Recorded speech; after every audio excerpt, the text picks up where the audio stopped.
മികച്ച ടെലിവിഷൻ പരമ്പരകൾ എന്നും ഇരുകൈയും നീട്ടി സ്വീകരിച്ചിട്ടുള്ളവരാണ് മലയാളികൾ. ആ കൂട്ടത്തിൽ ഉള്ള ഒരു പരമ്പരയാണ് ഏഷ്യാനെറ്റിൽ ഇപ്പോൾ സംപ്രേഷണം ചെയ്യുന്ന പവിത്രം. പവിത്രം പരമ്പര തുടങ്ങിയിട്ട് അധികം നാളുകളായിട്ടില്ല എങ്കിലും മികച്ച പ്രേക്ഷക പ്രതികരണമാണ് ലഭിച്ചുകൊണ്ടിരിക്കുന്നത്.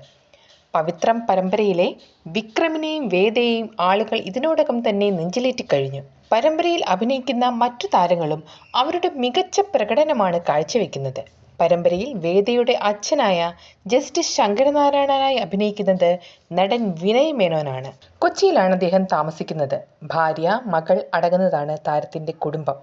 നിരവധി പരസ്യ ചിത്രങ്ങളിലും സിനിമകളിലും സജീവമാണ് വിനയ് മേനോൻ. വാരിയേഴ്സ്, റോമിയോ എന്നീ തമിഴ് ചിത്രങ്ങളിലും അഭിനയിച്ചിട്ടുണ്ട്. ബൈനറി 12, ഹൂ എന്നിവയാണ് അദ്ദേഹത്തിന്റെ മലയാള സിനിമകൾ. അഭിനയത്തിൽ മാത്രമല്ല മോഡലിംഗിലും സജീവമാണ് വിനയ് മേനോൻ. പവിത്രം പരമ്പരയിലെ ജസ്റ്റിസ് ശങ്കരനാരായണൻ എന്ന കഥാപാത്രത്തെ നിങ്ങൾക്ക് ഇഷ്ടമാണോ? ഇഷ്ടമാണെങ്കിൽ കമന്റ് ബോക്സിൽ അറിയിക്കാൻ മറക്കരുത്.